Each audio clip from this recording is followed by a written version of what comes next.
Binasa pakain.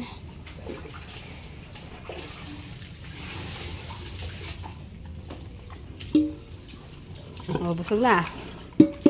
Pagkain ka pa sa bunga. Napir ang ating damo ngayon sa Kati, napir.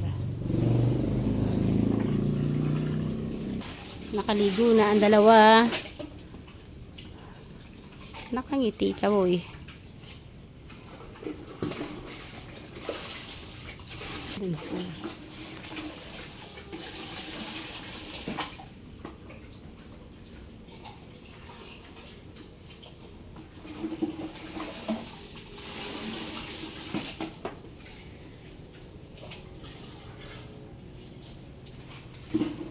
Ganyan, walang sawang pag-aalaga sa mga kalabaw. Minsan ginagabi dahil galing sa trabaho.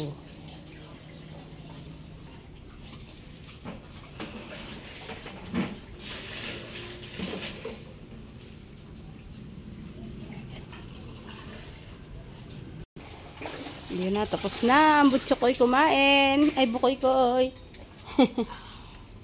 Ay na, nakaligo ka na. Ay, paligo ala kita eh. Yun na, isa. Seryoso yung isa na yun eh. Ay, walang kakupas-kupas. Sarap ang pag-pir. Napir ang damo nyo. Masarap. Ang napir.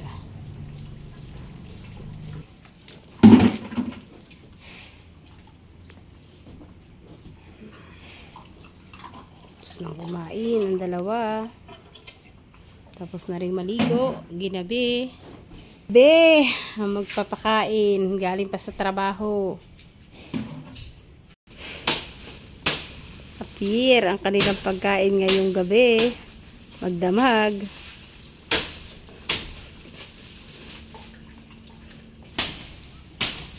Nililiitan muna.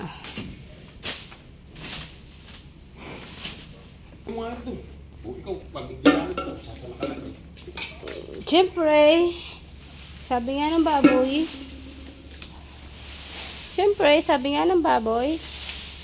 Mahilig ka lang. Mahilig ka ng baboy.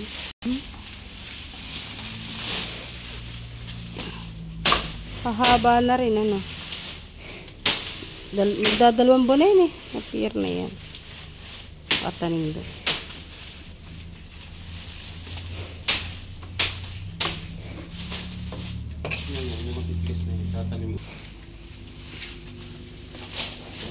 Dahil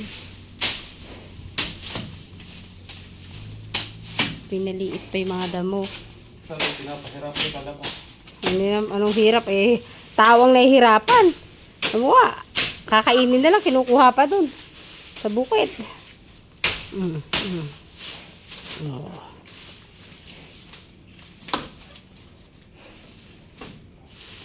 Dalawa, excited na, nalalaki na yung mata. Ayun na ikay pagkain naming damo. Excited. 4 na araw na sila, puro sariling sikap, suga lang sila. Tapos di namin nilalagay masyado ng damo rito. Ngayon, kinuha na namin ng napir. Lalaki na yung napir sa likod. Ano yung sinasabing, pag may tinanim, may aanihin. Umani na. Oh. Pinipili pa ata. Siyempre. Ipili mo ba? Pinili ka pa yata ng pagkain. Choosy ka pa. Yan. Mga inyong magdamag na kakainin. Ubusin nyo. Hindi ngayon kayo sariling sikap. 4 na araw sila nagsariling sikap. Good night, mga alaga.